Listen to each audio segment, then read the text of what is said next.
ിന്റെ 25 വർഷങ്ങൾക്ക് മുമ്പ് പഞ്ചാബിൽ ഖാദിയാനികൾക്കെതിരെ ഒരു പ്രക്ഷോഭമുണ്ടായി. കുറച്ച് ഖാദിയാനികൾ അവിടെ കൊല്ലപ്പെട്ടു. ഇത് അന്വേഷിക്കാൻ വേണ്ടിയിട്ട് പഞ്ചാബിലെ ഒരു കോർട്ട് ഒരു കമ്മീഷൻ നിയമിച്ചു. ആ കമ്മീഷന്റെ പേരാണ് മുനീർ കമ്മീഷൻ എന്ന് പറയുന്നത്. വളരെ പ്രശസ്തമായ കമ്മീഷനാണ്. ഇന്നും പാകിസ്ഥാന്റെ ഔദ്യോഗിക വെബ്സൈറ്റുകളിൽ ഈ മുനീർ കമ്മീഷൻ റിപ്പോർട്ട് നമുക്ക് ലഭ്യമാണ്. 390-ലധികം പേജുള്ള ആ മുനീർ കമ്മീഷൻ റിപ്പോർട്ടിന്റെ 228-ാമത്തെ പേജിൽ മൗലാന മൗദൂദി എന്ന് പറയുന്ന ജമാഅത്തെ ഇസ്ലാമിയുടെ നേതാവ് ഇന്ത്യ മഹാരാജ്യത്തിലെ മുസ്ലിങ്ങളെ വഞ്ചിച്ചതിൻ്റെ വളരെ നഗ്നമായ ചിത്രം വരച്ചിടുന്നുണ്ട്. ഇന്നും 1954 പ്രസിദ്ധീകരിച്ച ഈ റിപ്പോർട്ട് 70 വർഷത്തോളമായിട്ട് ഇന്നും വെബ്സൈറ്റിലുണ്ട്. ഇതാർക്കും നിഷേധിക്കാൻ കഴിയൂല. അതിൽ കമ്മീഷൻ മൗലാന മൗദൂദിയോട് ഒരു ചോദ്യം ചോദിക്കുന്നുണ്ട്. If we have this form of Islamic government in പാകിസ്ഥാനിൽ നിങ്ങൾ പറയുന്ന പോലത്തെ ഒരു ഇസ്ലാമിക് ഗവൺമെന്റ് ഉണ്ടായാൽ will you permit Hindus to base their constitution on the basis of their own religion?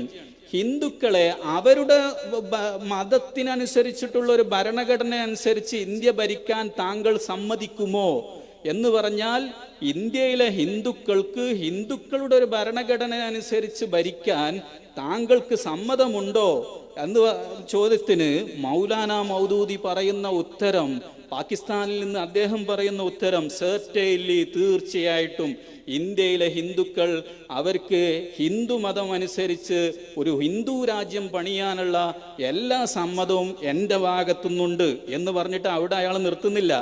I should have no objection, എനിക്കൊരു എതിർപ്പുമില്ല. If the Muslims of India are treated in the form of government, ആ ഗവൺമെന്റിൽ, ഇന്ത്യയിൽ രൂപീകരിക്കാൻ പോകുന്ന ഹിന്ദു ഗവൺമെന്റിൽ മുസ്ലിങ്ങളെ പരിഗണിക്കപ്പെടുന്നത് എങ്ങനെ പരിഗണിക്കപ്പെടുന്നത്?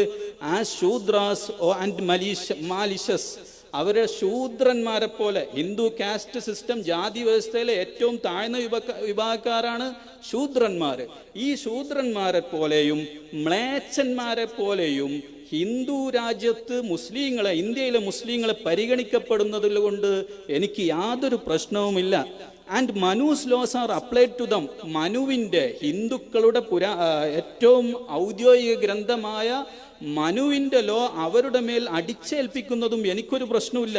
ഡിപ്രൈവിംഗ് them of all shares in the government and the rights of a citizen, ഒരു പൗരത്വത്തിനുള്ള അവകാശം പോലും അവർക്ക് നിഷേധിക്കപ്പെട്ടും ഗവൺമെന്റിലുള്ള മുഴുവൻ വിഹിതങ്ങളും നിഷേധിക്കപ്പെട്ടും മുസ്ലിങ്ങളെ ശൂദ്രന്മാരും മ്ലേച്ഛന്മാരുമായി കണക്കാക്കുന്നത് കൊണ്ട് എനിക്കൊരു പ്രശ്നവുമില്ല എന്ന് മൗലാന മൗദൂദി 1954 മുനീർ കമ്മീഷന് മൊഴി നൽകുകയാണ്.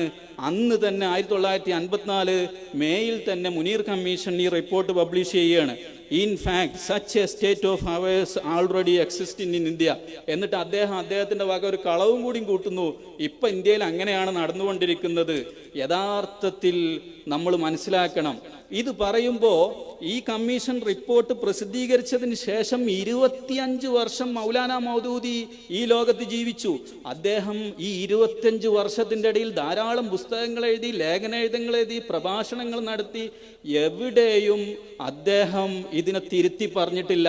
അതേസമയം ഈ അടുത്ത് ജമാഅത്തിന്റെ ഒരു നേതാവ് തന്നെ എന്ത് ചെയ്തു എന്ന് ചോദിച്ചാൽ ഇതിനെ ന്യായീകരിക്കാൻ ശ്രമിച്ചു. ന്യായീകരിക്കുന്നത് നജാത്തുള്ള സിദ്ദീഖി എന്ന് പറയുന്ന ഉത്തരേന്ത്യക്കാരനായ ജമാഅത്തിന്റെ ഒരു നേതാവിനോട് മൗദൂദി പറഞ്ഞുപോൽ ഇതിൽ പറഞ്ഞതൊന്നും ശരിയില്ല.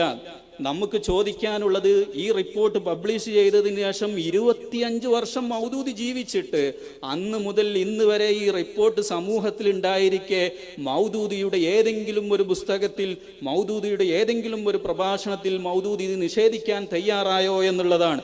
എന്നിട്ട് ഇക്കാലഘട്ടത്തിൽ അതിന് ചില ന്യായീകരണങ്ങൾ കണ്ടെത്തി മൗദൂദി അങ്ങനെ പറഞ്ഞിട്ടില്ല എന്ന് മൗദൂദി മരിച്ചതിന് ശേഷം പറയുന്നതിൽ ഒരർത്ഥവും ഇല്ല എന്ന് നമ്മൾ മനസ്സിലാക്കണം. എന്നാൽ